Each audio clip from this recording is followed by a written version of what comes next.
Depois da sua passagem pelo Ministério da Fazenda, que o senhor tomou aquela série de medidas sobre as quais nós já conversamos, o senhor culpa o presidente Fernando Henrique de não ter dado continuidade à política que o senhor implantou no Ministério da Fazenda naquela época. O senhor acha que o ex-presidente Fernando Henrique também vendeu o país para se reeleger presidente da República? Sem nenhuma dúvida, sem nenhuma dúvida. Ele vendeu tudo, o país e a alma e tudo mais.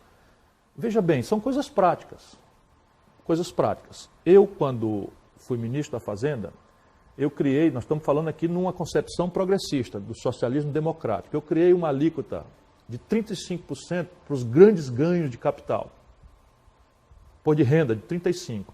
Ele extinguiu isso e fez a alíquota máxima 27,5%, ou seja, o Lázaro Brandão paga de imposto de renda o que você paga como funcionário das organizações do povo, 27,5%. Isso é completamente injusto, né, no Brasil, ele revogou. Eu criei um IOF com alíquota progressiva, que agora o Guido Mantega está retomando, para espancar capital especulativo, que faz muito mal ao país.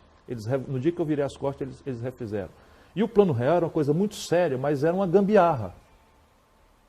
Percebe? Era muito sério, não era uma sacanagem, não era um truque, como enganaram o pobre do Lula na época, isso é um truque, um mercadante, isso é um truque. Eu liguei para o Lula, de quem eu já era amigo. Lula, não tem nada de truque. Pede aos teus economistas para olhar o que aconteceu na Argentina, na Polônia, no Chile. Então não tem nada de truque, é uma coisa séria, complexa e tal. Não tem nada de truque, tu está falando vendido aí pelos teus economistas. Falei com o Brizola, de quem também eu era amigo, tanto que me apoiou para presidente da República. Tinha sido colega meu, governador, eu tinha sido colega dele, para meu privilégio. Né? E liguei pessoalmente, eu já ministro da Fazenda. Então eles simplesmente largaram mão de toda a agenda, que faria estrategicamente o real ser definitivo, como acabou se transformando depois, e passaram a fazer o quê? Dois movimentos. Explodir a dívida pública. O Brasil tinha levado 500 anos até a posse do Fernando Henrique para fazer uma dívida pública equivalente a 36% de um ano de produção, o chamado PIB. Em 8 anos, e essa dívida foi feita para fazer Petrobras, Eletrobras, Vale do Rio Doce, Estrada, etc, etc. O Fernando Henrique, em apenas 8 anos, explodiu essa dívida para 72% do PIB. Dobrou a dívida.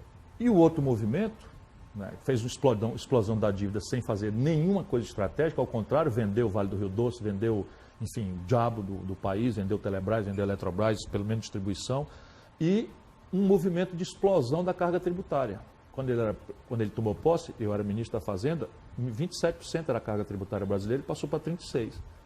Perdemos um terço dos mestres e doutores das universidades e privatizou a demanda do ensino público nessas coisas aí que são hoje uma universidade precaríssima que o país tem, condenando milhares de jovens a essa vida de doutor despreparado e desempregado.